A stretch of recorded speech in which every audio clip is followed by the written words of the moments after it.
minute, my world is spinning. There is something I need to know. Oh, but I know love when I see it. But you don't have to go home, you can stay tonight. We can keep on vibing till the morning light.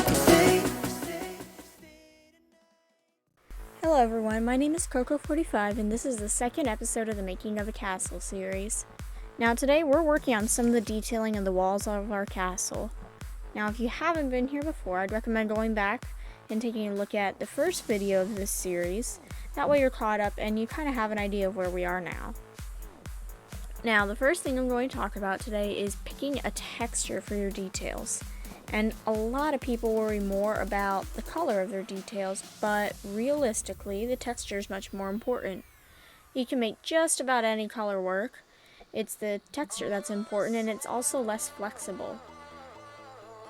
You can make any color work together, but if you have the wrong texture, it will always stand out and it will always clash no matter how you color it, how you integrate it. Now, for detailing, you can go about any direction with the texture. A lot of what building is just experimenting with different combinations. But, of course, you don't want to experiment, you want to build. So I'll be telling you the 3 basic rules around texturing. Rule number 1 is that if you detail with the same texture as the main structure, the color has to be different. This is because adding that different color will make it obvious that the detail is not a part of the main build but a smaller side piece. This makes your build easier to understand. It's similar to coloring inside the lines of a coloring book. When you color outside the lines, it might be evident what the picture was, but it doesn't make sense, it doesn't look as nice. However, when you color inside the lines, it makes so much more sense, it looks more finished and better done. Now, on to rule 2, and this just says that your build should always feature both types of textures. And there's 2. There's the border textures and smooth or connected textures.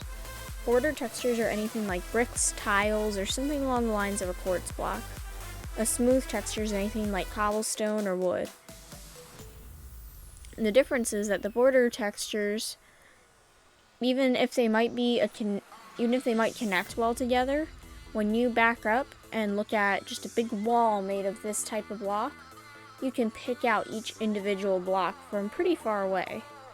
However, with the smoother textures, like cobblestone, if you were to back up far enough, you wouldn't really be able to pick out the individual colors. It'd just be one massive wall.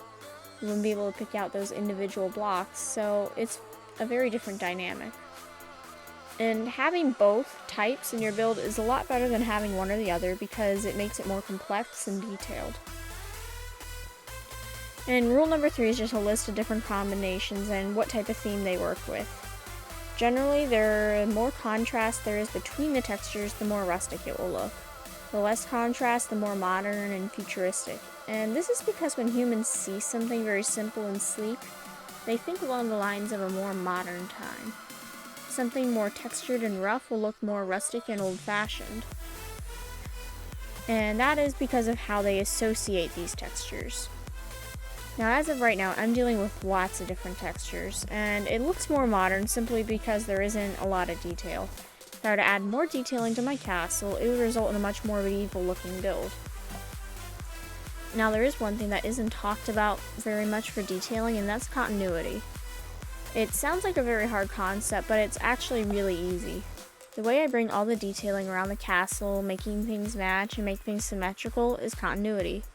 Quite simply, you are continuing the pattern you started with the details. And this is always something to keep in mind when building because it not only makes your building look more professional, but it makes the build look more like a build as a whole unit, rather than just some 3 pieces you threw together. Now that's all for today. I hope you enjoyed the video. Feel free to leave any questions you have below and I will be answering. And let me know how you're getting on with your castle. Bye! But you don't have to go home, you can stay tonight.